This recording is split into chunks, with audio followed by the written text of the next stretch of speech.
আসসালামু আলাইকুম। সবাই কেমন আছেন? আশা করি সবাই ভালো আছেন। আলহামদুলিল্লাহ আমিও ভালো আছি। আজকে আমি একটা পিঠার রেসিপি নিয়ে আসলাম। আজকে আমি সুজি পিঠা করে দেখাবো আপনাদেরকে। সুজি পিঠা, ডিম দিয়ে সুজি পিঠা অনেক মজা হয়, খেতে অনেক ভালো হয় এবং বিকালে একটা সুন্দর নাস্তা হয়ে যায়। চলুন তৈরি করি।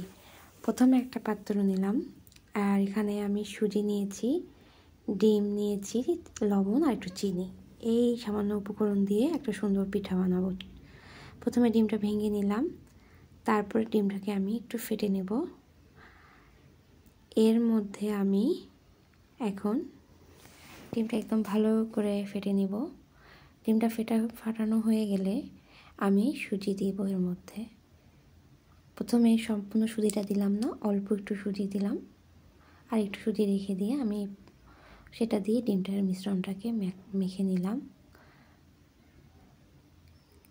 তারপরে আমি চিনি অ্যাড করলাম। যে যেমন মিষ্টি খান সেই হিসেবে চিনিটা অ্যাড করবেন। যারা মিষ্টি বেশি খান তারা একটু বেশি দিবেন, চিনিটা বেশি দিবেন, আর যারা কম খান তারা কম দিবেন। এভাবে চিনিটা তো আর একটু এর সাথে একটু লবণ অ্যাড করব অল্প করে, দিয়ে আমি এটাকে একটা ডোর মতন করে নেব। তো এটা দেখা যাচ্ছে যে চামচের চেয়ে হাত দিয়ে মাখানোটাই বেশি ভালো হয়, তাই আমি হাত লাগালাম। হাতটা আমি আগেই পরিষ্কার করে নিয়েছি। তো আমি হাত দিয়ে ভালো করে মেখে নেব, কারণ এইসব জিনিস হাত দিয়ে মেখে নিলেই সবচেয়ে বেশি ভালো হয়। আমি পুরো সুজিটাই কিন্তু ঢেলে দিলাম, কারণ আমার পুরো সুজিটাই লাগলো। আপনারা বুঝতেই পারবেন কিছুটা এই যে ময়দার মতন আমরা ডো করবো, তবে অতটা শক্ত না, ময়দার মতো অতটা শক্ত না। এভাবে আমি কিছুক্ষণ ঢেকে রেখে দেব, 5-10 মিনিট ঢেকে রেখে দিলাম। এরপরে এই যে এরকম অবস্থা হবে। সুজি কিন্তু কিছুটা ফেপে যায়, মানে ফুলে যায়, তো সেই হিসেব করে মাখাতে লাগবে। তারপরে আমি চুলায় একটা পাত্র দিয়ে তার মধ্যে তেল দিয়ে দিলাম। তেলটা গরম করলাম। এরপরে আমি বড়ার আকৃতি করে আমি দিয়ে দিব তেলের মধ্যে। এভাবে আমি সবগুলো তেলের মধ্যে ছেড়ে দিব।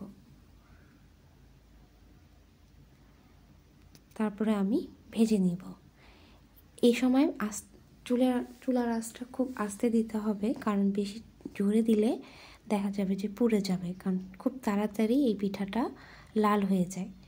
তাই চুলার আস্তে করে আঁচ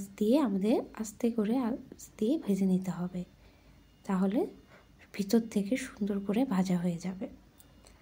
এখন আমার এক পিঠ হয়ে গেছে, তাই আমি সব উল্টাই দিচ্ছি আরেক পিঠ ভাজার জন্য। এভাবে উল্টিয়ে পাল্টিয়ে ভেজে নিতে হবে। একটা বিকালে সুন্দর নাস্তা, চটপট, খুব বানাইতেও খুব সময় লাগে না, খুব তাড়াতাড়ি এই পিঠাটা বানানো যায় এবং খেতেও অনেক মজা হয়। আমার পিঠাটা প্রায় হয়ে গেছে, আর এই পিঠটা একটু করে নিলাম, এদিকটা আরেকটু করে নিব। পিঠাটা অনেকটাই আমার লাল হয়ে এসেছে। এবার আমি পিঠাটা তুলে নিব। বেশিক্ষণ রাখলে পিঠাটা দেখা যাবে পুড়ে যাবে, তাই আমি পিঠাটা আস্তে আস্তে তুলে নিচ্ছি।